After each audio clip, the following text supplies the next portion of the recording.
I've always had a huge passion about travelling around this country of ours. My name's Dino and I'm the Gathering Bloke. And along with these two, there's another one there, he's in the oven, Vinny. We're going to travel around and check the place out. It's time for us to air down and we'll hit the tracks.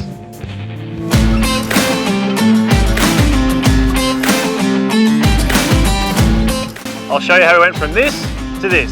And I'm going to run you through some of the gear that we've got on board.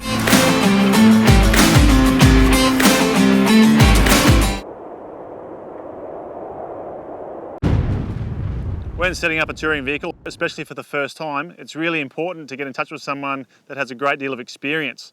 What I decided to do is catch up with the guys at Out of Town 4-Wheel Drive, trust them with my truck and come up with the ideas of what we wanted to do for the build. The first thing we decided to do was to change out the suspension system. Now I believe that there's three main factors for changing out the suspension system. Number one being durability, number two being the load carrying capacity of the vehicle, and number three being the ground clearance. We tested the suspension out through all different types of terrain, from corrugations to mud to rocks to highway driving, and across all those different areas it performed really well. Now when it comes to load carrying capacity, the standard Hilux can take about 3 tonne with its GVM. The reason that you want to install an aftermarket suspension system like the Oldman Emu system is that you can increase that to 34-65 kilos, just under 3.5 tonne. That way you can load the vehicle up with bull bars, winches, canopies, most of the gear that you need for touring, and not worry about going overweight and being illegal on the road. With the Oldman Emu suspension system, you can get it certified prior to registering your vehicle for the GVM increase to 34-65 kilos, or you can do it post. All you need to do is go and see an engineer and get it certified. Ground clearance is a no-brainer when you're touring, so to get another 2 inches or around 50mm lift of the vehicle helps you clear rocks and other obstacles on the tracks.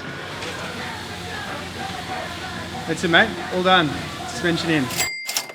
Next up on the Hilux, we organised to remove the existing fuel tank out of it of 80 litres and organised to install a 127 litre long Ranger fuel tank into it. The guys at Out of Town 4-Wheel Drive really know their stuff about the long Ranger tanks, and here's Kel to tell you a bit more about it. Been building long range tanks for 25 plus years, nearly 30 years. What we found is just aluminised steel, nice and strong, strength in the way that they're being designed, brackets, the way they mount is far superior. Rather than just strapping them in, they're all bolted in properly.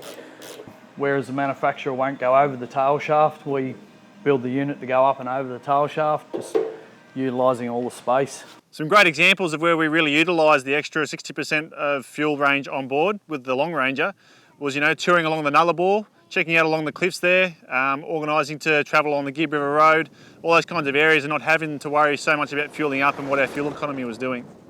Diff breathers is something that are easily forgotten when guys are setting up their vehicles for touring, and they're a super essential part of having your vehicle set up to travel around Australia safely without having to cause, any extra damage to your vehicle. Here's Kel to tell you a bit more about them. Basically just to keep the water out of your diffs in heavy water crossings, keep your oil clean.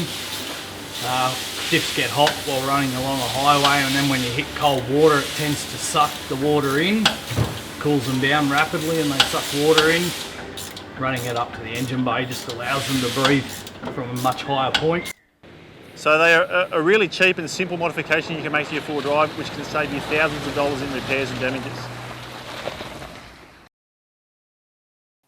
On the front of the Hilux with the bull bar, we organised to mount up 2 of the AR32 spotlights. What you have there is the one on the left, it's a floodlight, so it spreads light. Whereas the other side is a spotlight, it's like a pencil beam, so it gets you the distance down the road. And the amount of light that these put out are just incredible. Like, you just look at the 2 different videos there of those lights running at night, that's pitch black, and the amount of light that they throw on the road is just absolutely great.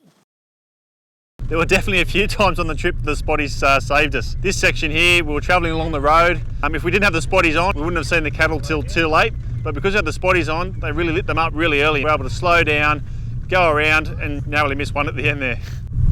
There you go, mate. Jeez! That's close. The last thing I'm going to run you through is our 12-volt setup. So on this side here, we have our dual battery setup. Got calcium battery underneath the bonnet here, dedicated space for it, bracketed and all that kind of stuff. It's all bolted in. So what this battery here runs, it only runs power to the canopy. So to that power distribution box that's in the back, it organises to power up, our camera gear, the inverter, all that kind of stuff. It's got its own fuse there, it's all labelled, it's all nice, neat and tidy. This one here, this is an Anderson plug for the rear of the car. So down next to where the trailer plugs in and all that kind of stuff with the Anderson there. This one here, it is mainly used for, you know, the air compressor. So it runs off to the start battery at the front here. So you should always run your, you know, high current items off your start battery. Therefore, you know, the car is running, it's producing the current out of the alternator straight to that device, and you should have no issues, you know, with voltage drop or lack of current, all that kind of stuff. It's all pretty good. Also on the front of the car, we have in the front here a BC to DC charger from RedArc.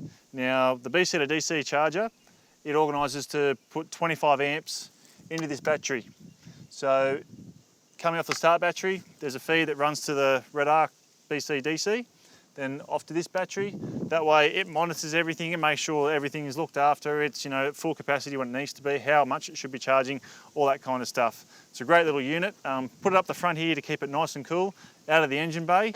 They're fully waterproof, dustproof, all that kind of stuff. So, you know, it can handle everything up the front here. Also on the BC to DC charger, we've got a solar input. Now, I've just organised to put that on a sort of bit of a fly lead in the front of the truck here. So in that way, we can put it out the front, you know, have it set up there.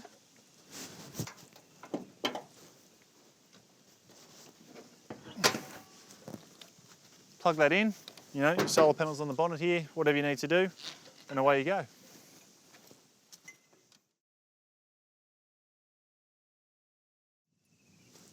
Now, the whole philosophy that I had behind the setup of the truck was to, you know, really trying to keep it simple and keep it, you know, affordable.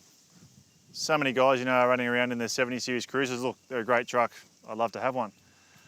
I couldn't stomach the fact of having to spend, you know, $30,000 on top of, you know, 70 grand. Whereas with this, you know, it's still expensive. Yeah, it's still a new car and all that kind of stuff. But what I think I've got is something, you know, that is close to being as capable as that. You know, it comes with a rear diff lock. I've got the winch on the front.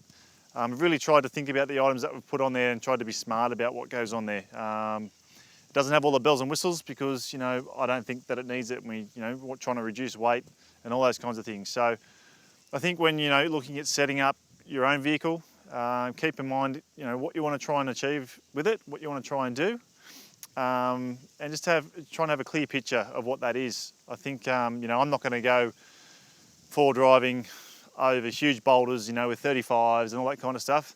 This vehicle here is more of a touring vehicle. Yeah, I will get off the beaten track a fair bit with it and, you know, give it a run for its money. But I think all in all, it's a really well-rounded setup and, you know, it's been super useful for us and it hasn't broken the bank. So, yeah, thanks for checking it out and hopefully we'll see you back here soon. See you guys.